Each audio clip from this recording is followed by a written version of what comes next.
श्री ओम नमः सिद्धेभ्यः। जय श्री ओम नमः सिद्धेभ्यः। नमः श्री वर्धमानाय निर्धूत कलिलात्मने सालोकानां त्रलोकानां यद विद्या दर्पणायते यद विद्या दर्पणायते यद विद्या दर्पणायते। पंक नहीं पंकज बनूं मुक्ता बनूं नसीब दीप बनूं जलता रहूं गुरुपद पद में समीप गुरुपद पद में समीप।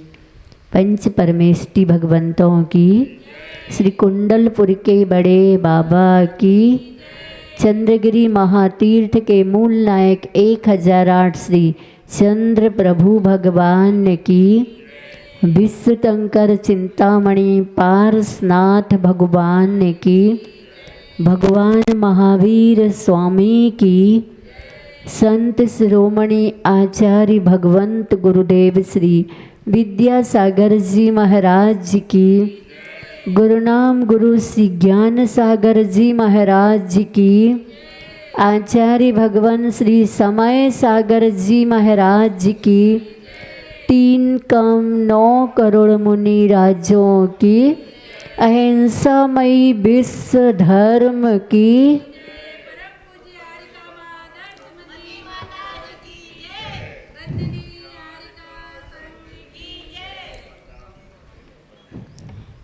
प्यारी प्यारी भव्य आत्माओं, गुरु वैणम भक्ति निर्झर के गवाक्ष से जीवंत आगम आचार्य भगवंत आगम की जीवंत पर्याय। चूँकि एक युग था जब उस युग में पंडित दौलत राम जी, टोडरमल जी, ध्यानत राय जी जैसे अनेक विद्वान को आगम तो मिला, लेकिन जीवंत आगम की पर्याय जीवंत वो नहीं मिली। और आचार्य जी ने साधना के स्तर पर भावों की प्रांजलता और वीतरागता साधना में निरंतर घुली मिली रहे, उसके लिए आगम का संगम मिला, महापुण्य का योग। आगम का संगम मिला, महापुण्य का योग। आगम को हृदयंगम करो कर निश्चल उपयोग। दोहा 4 चरण में। पहला चरण कहता है अगर आगम का संगम हो गया है तो ये पुण्य योग समझो, पुण्य नहीं महापुण्य का योग समझो।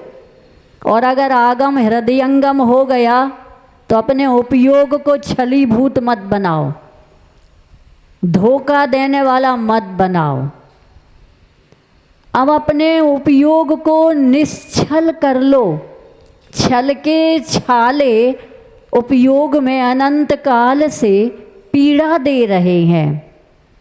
तो आचार्य जी ने एक और दोहा लिखा है कि जिस प्रकार स्वर्ण पात्र में सिंहनी, स्वर्ण पात्र में सिंहनी, दूध टिके न अन्यत्र, दूध टिके न अन्यत्र, विनय पात्र में शेष भी गुण टिकते एकत्र।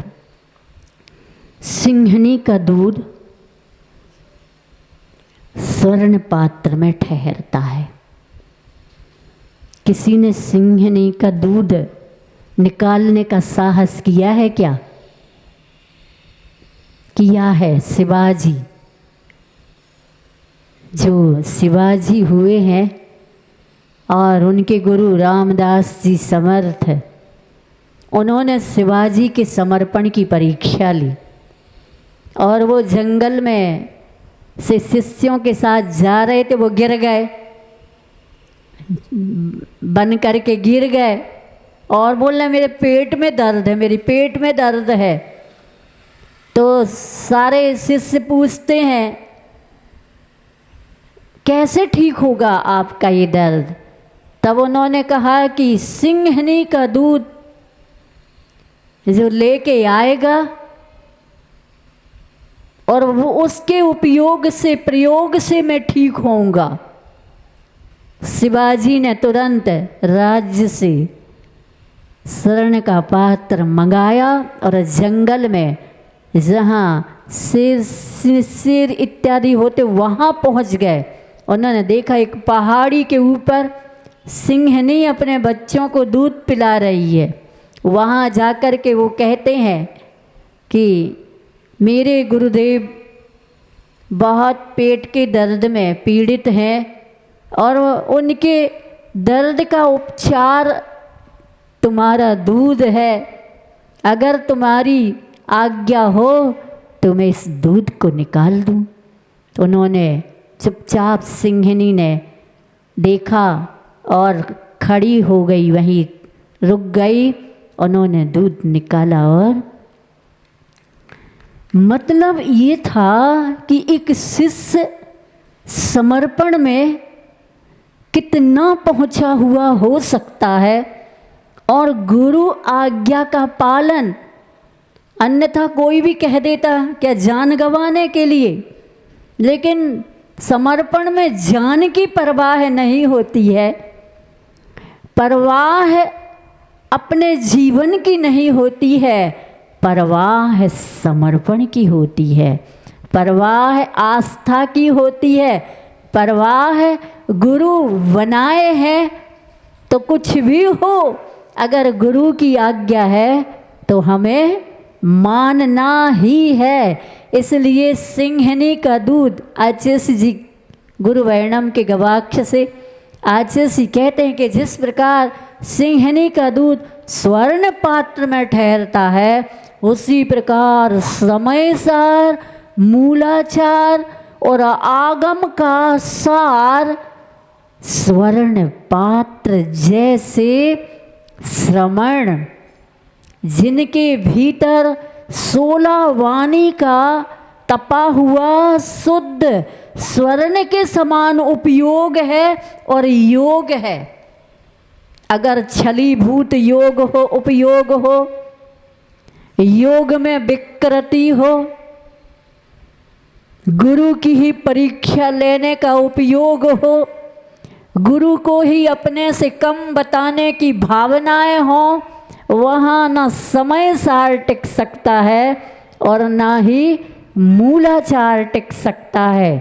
जो खुद को गुरु से समृद्धशाली और विशाल, अपने को बड़ा और व्यापक भीड़ के कर लेने से मानता है, खुद को सूरज कहे और सबको जुगनू कहे, क्या खुद को सूरज की उपमा दे दे और दूसरों को जुगनू की उपमा दे दे, गले नहीं उतरती। जुगनू होती हैं, जंगलों में जुगनू होती हैं। जब पहले यही बरसात के समय पर अंधेरा होता है, जहाँ पर वहाँ जुगनू चमकती हुई दिखाई देती हैं।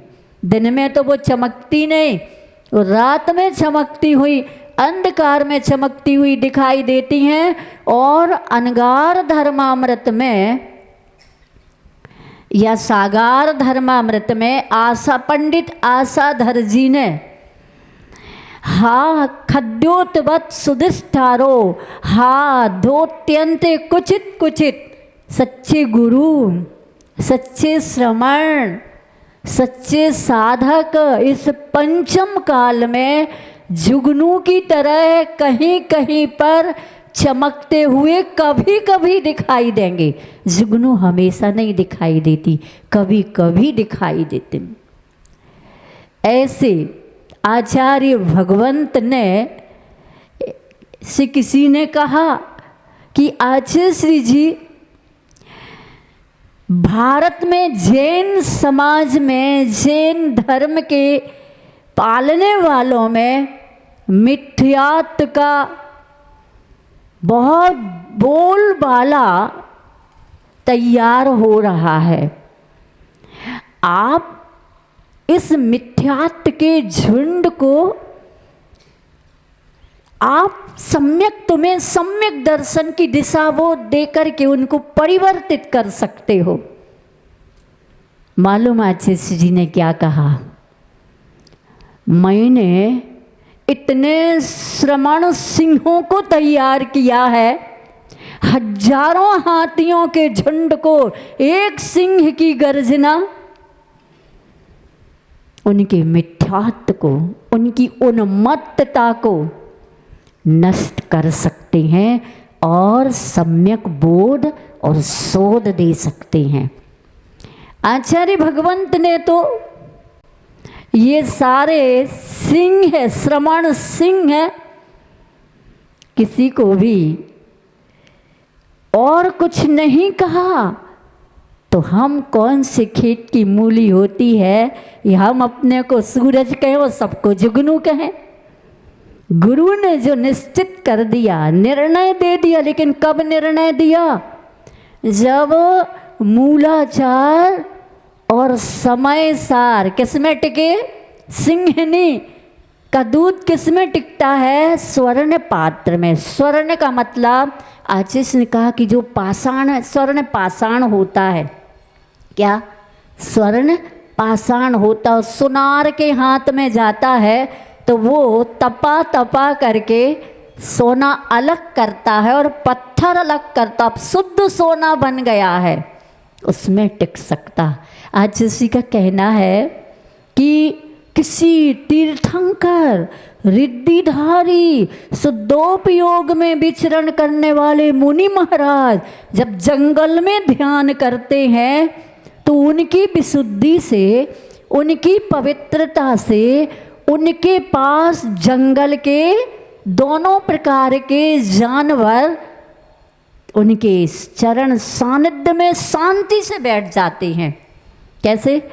नेवला सर्प, सिंहनी गाय, ऐसे मतलब जो अगेंस्ट नेचर के हैं वो सब एक ही पाद मूल में आकर के अहिंसा को ग्रहण कर लेते हो। और भैया आचार्य का कहना है आप लोग वेदी का निर्माण करते हो मंदिर में, और प्राय कर वेदियों के बाहर जो चित्र बना होता है वेदी में, वो सरोवर में सिंहनी और गाय पानी पी रही है। और अद्भुत चमत्कार अहिंसा का क्या है? अहिंसा का चमत्कार कि सिंहनी का बच्चा गाय का दूध पी रहा है और गाय का बछड़ा सिंहनी का दूध पी रहा। आचार्य कहते ये पेट में योग्यता कैसे आ गई? सिंहनी का दूध इतना तेज होता है, गरिष्ठ होता है कि कोई भी पात्र में रखो छेद करके निकल जाता है। आचार्य कहते वो बछड़े के पेट में कैसी अहिंसा की प्रभाव, एक अहिंसा का प्रभाव है कि उसका पेट नहीं फटा, दूध बाहर नहीं निकला।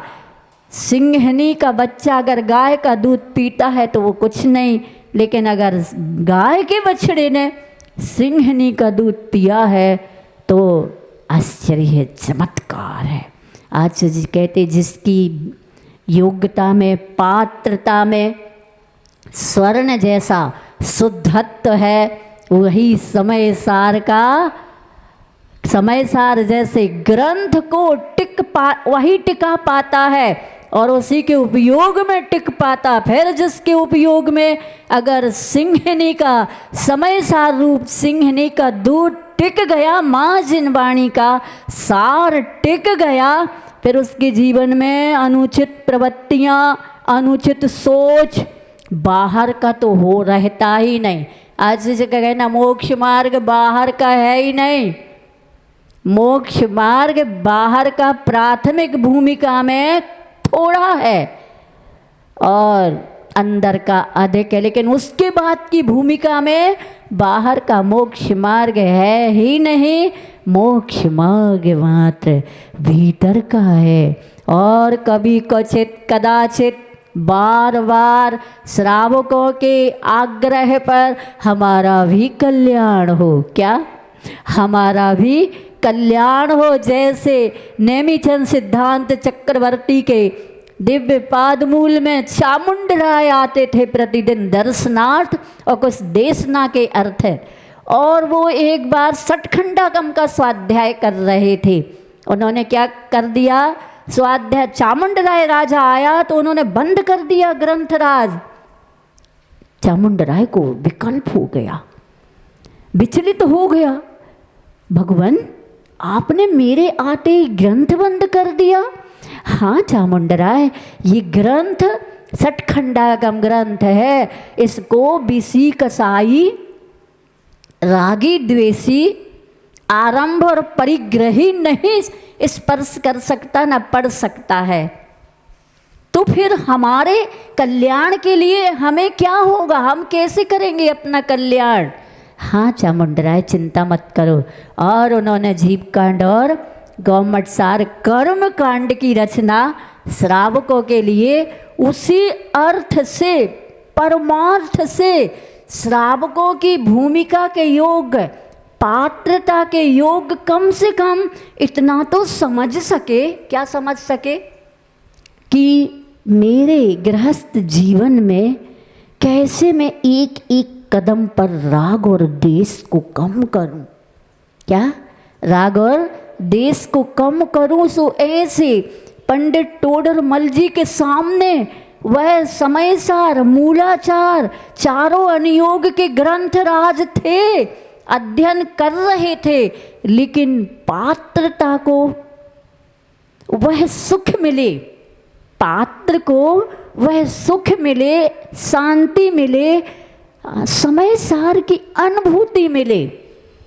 सो वो गुरु जो पात्रता को, संभावनाओं को प्रकट कर दे, ऐसे किसी गुरु की आवश्यकता थी, लेकिन उनको गुरु नहीं मिले। तो उन्होंने क्या कहा, वो गुरु, कौन से गुरु, आचार्य जी कहते वो गुरु वे तड़पते रहे, तरसते रहे और आँखों से आंसू बरसते रहे, और आज हमें गुरु मिले हैं सो हम उन पे बरस रहे हैं। आँखें नहीं बरस रही, उन पर बरस रहे हैं। अगर अनुकूल नहीं हुआ, मनोनुकूल कैसे दूं आज्ञा, बंधा हूँ जिन शासन से। मन के अनुकूल माँ का बेटा मन के अनुकूल माँ नहीं कर पाती है तो बेटा तुरंत अपनी माँ से क्या कर लेता है, द्रोह, माँ के प्रति द्रोह पैदा कर देता है और माँ के दोष देखने लगता है। और बड़ा हो तो फिर तो वो निकल परमात्मा नहीं, निकल जाता है, शरीर से नहीं निकलता। निकल परमात्मा तो शरीर से निकल गए, हमेशा हमेशा के लिए द्रव्य कर्म, भाव कर्म, नो कर्म से मुक्त हो गए। लेकिन ये जो घर से निकलता है द्वेष पूर्वक, द्रोह पूर्वक, माँ के उस ममत्व को छोड़ करके, माँ की उस आत्मीयता को और ममत्व माँ का छोड़ करके क्या कर लेता है, घर से निकल जाता है। आज ये पंचम काल, हुंडा और सर्पड़ी काल में भी गुरु शिष्य गुरु को बनाता है, लेकिन अगर कहीं कभी कभार अनुकूल नहीं हो पाता है या हो पाया तो उसका परिणाम सब कुछ खो देता है। आचार्य श्री जी ने ऐसा ऐसा हम लोगों को कदम कदम पर चतुस्थानी कसायों का उदय नहीं होना चाहिए और संभलना चाहिए, ऐसे ऐसे सूत्र दिए हैं। लेकिन जब ऐसे ऐसे सूत्र पीने वाले जब उनका परिचय करते हैं तो लगता है कि एक माँ को तब बुरा लगता होगा जब वह माँ अपने बच्चे को 25 वर्ष तक बड़ा करती है, पैरों पर खड़ा करती है, और अगर उसकी सामर्थ्य ना हो तो खुद मेहनत करके बच्चे को पढ़ाती है, और वही बच्चा एक रात में इतिहास बदल देता है, विवाह होते ही माँ को अलग कर देता है और खुद अलग हो जाता है। और ऐसे भी बच्चे होते हैं, माता पिता से कह देते हैं कि अगर मेरे मित्र जो बड़ी बड़ी पोस्ट पर हैं, अगर वो पूछें आप कौन हैं, तो मैंने आचार्य जी के मुख से सुनी थी कहानी कि वो कह देना सर्वेंट हूँ मैं, इनके घर का सर्वेंट। क्या आचार्य जी कहते उसके हृदय पर बीतती होगी, और ऐसे अगर कोई गुरु के साथ करे तो उन पर क्या बीतती होगी, क्या होता होगा। विचार करना चाहिए हम सबको। व्यवहार में, गृहस्थ जीवन में माता पिता के उपकार को, उनकी संतान को सोचना चाहिए। और जब हम व्यवहार से संसार छोड़ चुके हैं तो निश्चय में हमें गुरु के प्रति विचार करना चाहिए, ख्याल करना चाहिए कि हमारे अंदर क्या दिया है, हमें कैसा जीवन जीने को कहा है। अरे सुकुमाल सुकोशल के पास तो रिद्धियाँ भी होंगी, क्या सुकुमाल और सुकोशल के पास तो रिद्धियाँ होंगी, लेकिन रिद्धियों का प्रयोग नहीं किया ना, तब हम श्रावकों को विचारने योग्य है कि प्रसंग क्या होते हैं और प्रसंग क्या बना देते हैं। ये तो सिर्फ भ्रमित करने का ही उपाय है, भ्रमित करना ही हमारा मकसद है, उद्देश्य है, और अपने वर्चस्व को और अपने बाजार को खड़ा बना करके भीड़ इकट्ठी करना है। अब बताओ, आचार्य जी जैसे महान व्यक्तित्व ने कभी किसी को धमकाने की बात नहीं कही, तो धमकाया भी नहीं, कभी ये भी नहीं कहा कि हमारे दुश्मन के लिए मैं कील ठोक रहा हूँ। कुछ भी ऐसे महान व्यक्तित्व की महिमा और गरिमा अगर हम मीडिया चैनल से बोलेंगे तो कम होगी कि नहीं, विचार नहीं है कि नहीं। क्यों श्राव को हो तो तुम का थोड़े से, लेकिन बात आचार्य जी कहते थोड़े से की नहीं है। आसमान में तारे बहुत होते हैं, लेकिन सूरज और चांद तो एक ही एक दिखाई देता है, फिर भी वो सूरज पूरे विश्व को रोशन करता है बिना रोष किए। रोष नहीं करता, कोई दरवाजे बंद कर दे, कोई दरवाज़ा खोल ले, कोई गालियाँ दे, उल्लू जैसे लोग गालियाँ भी देते हैं, लेकिन सूरज तो सूरज होता है। अनुचित तो कभी सूरज आज तक के इतिहास में करा ही नहीं, उसने किया ही नहीं। इसलिए यहाँ पर आचार्य भगवंतों का कहना है, अगर सही में तुम्हें मोक्ष मार्ग समझना है तो रत्न करंडक श्रावकाचार्य सारे भारत के जैन समाज के और जैनेतर समाज को भी रत्न करंडक श्रावकाचार्य अवश्य पढ़ना चाहिए, ताकि हमारी अपनी मर्यादा, ताकि हमारी अपनी सोच, हमें अंधाधुंध आँखों पर पट्टी बांध करके किसी का अनुकरण नहीं करना है। यहाँ तो समुद्र भद्र जी ने रत्न करंडक श्रावकाचार्य लिखा ना, आचार्य जी कहते मालूम, वो भगवान से भी कहते थे, भगवान भी उनसे पूछते थे, समुद्र भद्र जी तुम मेरे मंदिर क्यों आए हो, क्या मेरा ठाट बाट देवी देवता यहाँ आते इसलिए? समुद्र जी के नहीं भगवान भूल जाओ, ये तो मायावी भी भीड़ इकट्ठी कर लेता है। क्या मायावी, अरे मायावी की क्या बात है, एक सर्कस दिखाने वाला भी भीड़ इकट्ठी कर लेता है, सर्कस दिखाने वाला ये भीड़ इकट्ठी नहीं करता है। आज नेता अभिनेता के भी आने पर भीड़ इकट्ठी हो जाती है। ये भीड़ नीड नहीं है, फिर क्यों आए हो समंतभद्र जी? सुनो भगवान, आपके पास हम इसलिए आए हैं, चमत्कार है इसलिए। नहीं नहीं भगवान, चमत्कार को तो नमस्कार है ही नहीं, चैतन्य चमत्कार को नमस्कार करता हूँ मैं। आपके पास वो वीतरागता है जो अन्यत्र कहीं नहीं, इस वीतरागता से प्रभावित होकर के। और आज की दुनिया वीतरागता से नहीं, तुम्हारे पास कछु नहीं है, जिनके पास अच्छा ठाट बाट सब हो उससे प्रभावित होकर के आया हूँ। भले ही कुछ बोले, कुछ सुनाए, किसी की कथाएं मैं अपनी प्रशंसा और दूसरे की आलोचना निंदा, अपने को सूरज दूसरे को जुगनू, ये सारी की सारी चीज़ें ज्ञानी सम्यक दृष्टि सोचता है। तब समंतभद्र जी कहते, सुनो, चारित्र दो प्रकार का होता है। क्या? 50वें नंबर का श्लोक, चारित्र दो प्रकार का होता है। सकलम विकलम चरणम, सकलम विकलम चरणम, तत्सकलम सर्वसंग विरतानाम, अनगाराणाम विकलम, सागाराणाम ससंगानाम।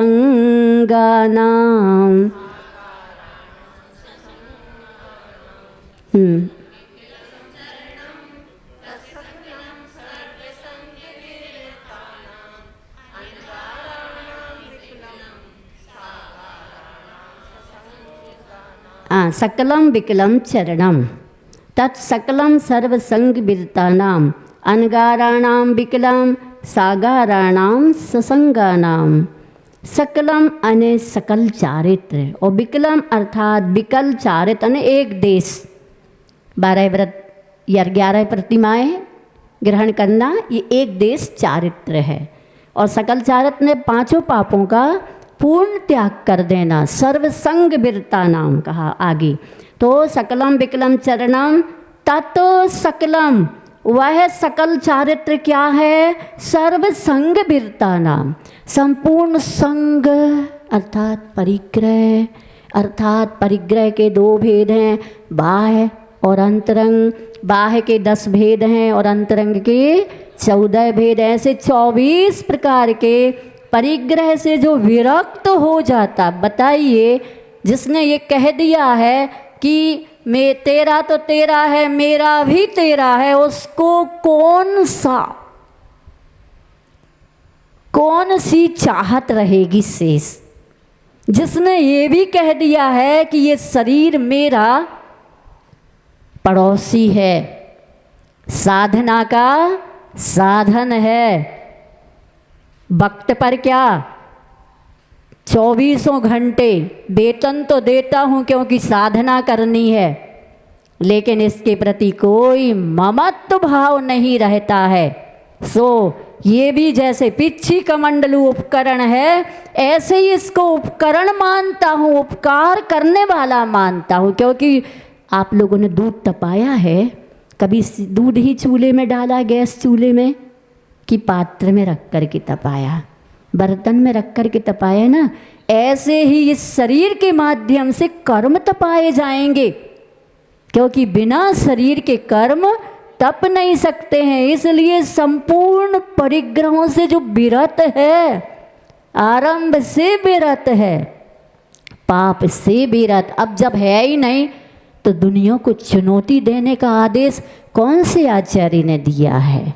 किसी को चुनौती देने का आदेश किस आचार्य ने दिया है? आचार्य जी हम लोगों को कहते थे, बार बार श्रावक अभिभूत होकर के कहे कि हमें प्रवचन देओ, सो उनको कैसा वाला प्रवचन देना? संवेग और निर्वेग। संवेग अर्थात संसार के ये विषय और कसाय, चतुर्गति, 84 लाख योनियों रूप संसार, भय है, इसमें इतने दुख हैं, एक इंद्री से लेकर के संगी पंच इंद्री का भय हो जाए, उसको पाप से भय हो जाए, और निर्वेद वैराग्य से भर जाए, और प्रशम कसायों का उपशमन कर ले। किस लिए कसाय करते हो? किस लिए गुस्सा आ रही है? किस लिए ये अहंकार आ रहा है? किस लिए घमंड आ रहा? लाए क्या थे? किसकी बदौलत खड़े हुए हो?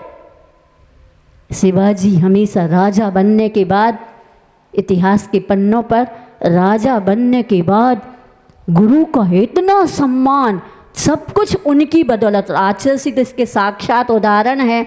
सब कुछ करने के बाद गुरु को महत्व देते थे। हम तो अपने को महत्व देते, हजारों देख रहे हो, ये मेरी बदौलत, किसी की है औकात, लेकिन तुम्हें खड़ा किसने किया? हजारों की दौलत को इकट्ठा करने का श्रेय, बीज, साधना, आशीर्वाद, गुरु कृपा किसकी हुई? किसकी हुई? ऐसे महान व्यक्तित्व कभी जिनकी कमी नहीं देखते, कोई कमी बताए?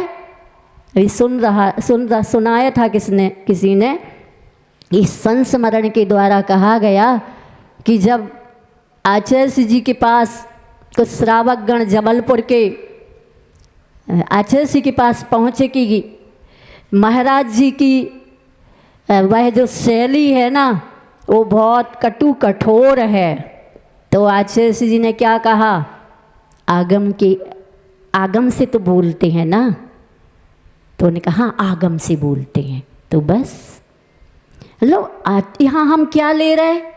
ये आचार्य ने भी इसको स्वीकार किया। ध्यान रखना, आचार्य जी एक ऐसे व्यक्तित्व हैं जो श्रावकों से, असंयमियों से किसी अपने श्रवण की निंदा या बुराई या आलोचना सुनना पसंद नहीं करते, और आपकी आस्था उन साधु के प्रति कम ना हो जाए, इसलिए उनको वो कभी भी असंयमी को महत्व नहीं देते थे। आचार्य जी, हम लोग भी कभी साधुओं की बात नहीं कर सकते थे, साधु आरिकाओं की बात नहीं कर सकते थे। अपना अपना, अपनी अपनी मर्यादा।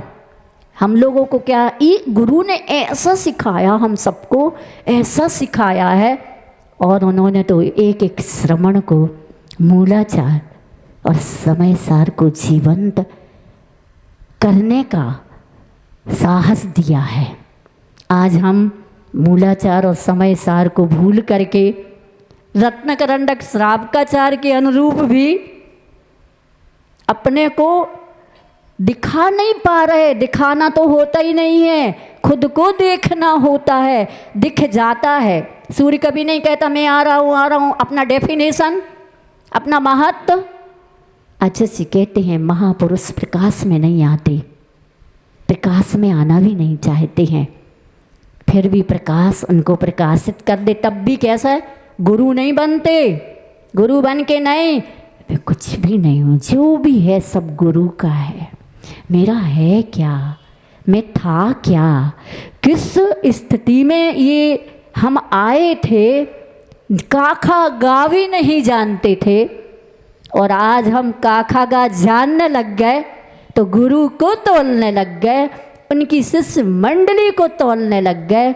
इससे बढ़ के और अहंकार क्या हो सकता है? आज तो छिज्जदुआ भिज्जदु की गाथा होनी चाहिए थी, समसत्तु बंधु बग्गो की गाथा होनी चाहिए थी, अहमिखो खलु शुद्धो दंसनाण मयो सदा रूबी की गाथा होनी चाहिए थी। आज तो वो गाथा होनी चाहिए थी, न भूत की स्मृति अनागत की अपेक्षा, भोगोपभोग मिलने पर भी उपेक्षा। साधु जिन्हें विषय तो विष दिखते हैं, वैराग्य पाठ उनसे हम सीखते हैं, उपरणोदय भोगे। ये गाथा निर्जरा अधिकार की, ये गाथाएं निर्जरा के कारण बननी चाहिए थी, लेकिन नहीं बन पा रही हैं। क्योंकि आशीष जी का कहना है, गुरु जी ज्ञान सागर जी कहा करते थे, जिन शासन की और गुरु की आज्ञा मानने के लिए जिस प्रकार मुनि धर्म धारण करने के लिए दुर्लभ पुण्य की आवश्यकता है, उसी प्रकार जीवन भर महाव्रतों को टिकाए रखने के लिए ऐसे दुर्लभ पुण्य की आवश्यकता है, तब टिक सकते हैं। अन्यथा वही साधना ऊर्जा, साधना की ऊर्जा विपरीत अगर परिवर्तन कर दे तो हमारी साधना क्या बन जाएगी? लौकिकता में परिवर्तित हो जाएगी। इसलिए यहाँ पर अनगाराणाम क्या, सकलम सकल चारित्र संपूर्ण संग से विरक्त अनगाराणाम, जिन्हें कहा है अनगार, यानी घर छोड़ दिया है, जिनने घर नहीं है जिनके पास, और विकलम जो विकल चारित्र है, सागाराणाम ससंगा नाम, वो गृहस्थों के है, और ससंगा नाम आने परिग्रह से सहित होता है। क्या? भूमिका के अनुसार परिग्रह रखेगा, पेट भरना है और अतिथि संविभाग करना है तो रखेगा कि नहीं, लेकिन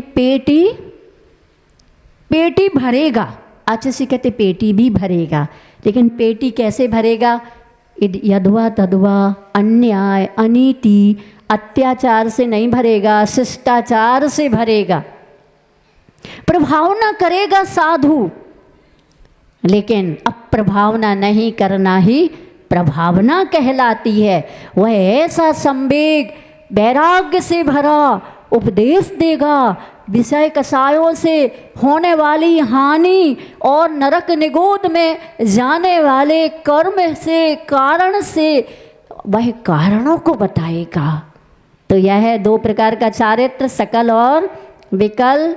सकल चारित्र संपूर्ण परिग्रह से रहित को जिसे अनगार कहा है, और विकलम जिसे सागार कहा है, और गृहस्थ अर्थात घर सहित परिग्रह से सहित होता है। लेकिन आचार्य का कहना है परिग्रह से सहित होने के बाद भी उनके मन में घर नहीं रहता है, वो घर में रहता है लेकिन मन में घर नहीं रहता है। जलते भिन्न कमल की तरह वो घर संभालता है, कर्तृत्व भोक्तृत्व सामित्व बुद्धि से नहीं, कर्तव्य बुद्धि से घर संभालता है। पाप का उदय आ जाए तो छुआरा जैसा सूखता नहीं मन में, और पुण्य का उदय आ जाए तो गुब्बारा जैसा फूलता नहीं, क्योंकि जो भी गुब्बारे जैसे फूल रहे हैं, एक मक्खी भी उनको पर्याप्त है। गुब्बारे पर मक्खी बैठ जाए और वो अपने डंक को यूं कर दे तो गुब्बारा फूट जाता है।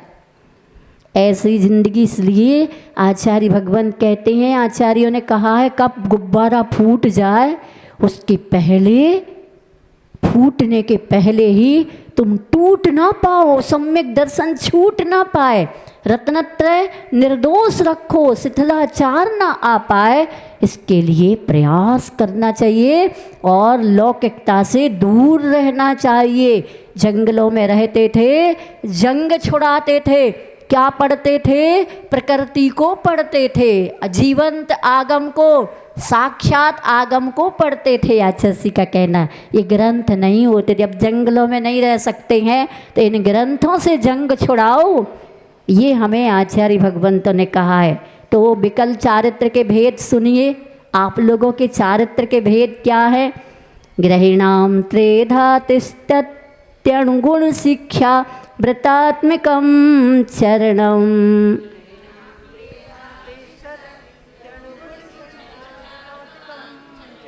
ग्रहिणाम त्रेधा तिष्ठत्यनुगुण शिक्षा व्रतात्मकम चरणम।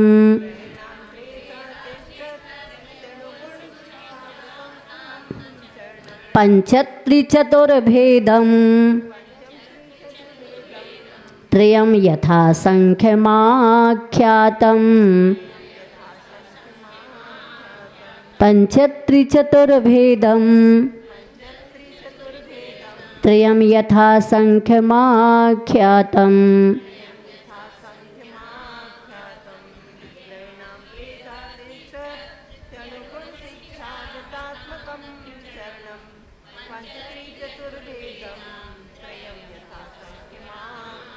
ग्रहिणाम त्रेधा तिष्ठति अणु गुण शिक्षा व्रतात्मकम चरणम पंचत्रि चतुर्भेदम त्रयम यथा संख्यम आख्यातम। हाँ, ग्रहिणाम गृहस्थों का त्रेधा 3 प्रकार का तिष्ठति है।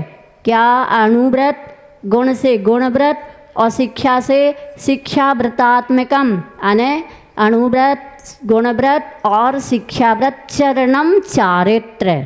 इस प्रकार से यह है 5 अणुव्रत रूप, 3 गुणव्रत रूप और 4 शिक्षा व्रत रूप चरणम चारित्र है। पंचत्रि चतुर्भेदम, ये 3 प्रकार का चारित्र के भेद में 3 प्रकार से सामान्य से 3 भेद हैं, अणुव्रत, गुणव्रत और शिक्षाव्रत। अब ये 3 प्रकार का जो है उनके प्रत्येक के भेद हैं। पंच अणुव्रत, त्रिगुणव्रत और चतुर शिक्षाव्रत भेदम। इस प्रकार से भेद त्रयम यथा संख्यम माख्यातम, जो 3 प्रकार का बताया है यथा संख्या जैसा कहा गया। पहले अणुव्रत है तो 5 प्रकार का, उसके बाद गुणव्रत है तो 3 प्रकार का, उसके बाद शिक्षा है तो 4 प्रकार से आख्यातम कहे गए हैं। तो गृहस्थों का चारित्र 3 प्रकार का है और फिर वह 3 प्रकार का चारित्र 5, 3 और 4 रूप है। इस प्रकार से अपने चारित्र की पूंजी को संभालते हुए जिन शासन पर जो भी भ्रांतियाँ होती हैं लोगों में, उन भ्रांतियों को दूर करने का प्रयास सबको मिलकर करना चाहिए। प्रसंग परिवर्तित नहीं होना चाहिए।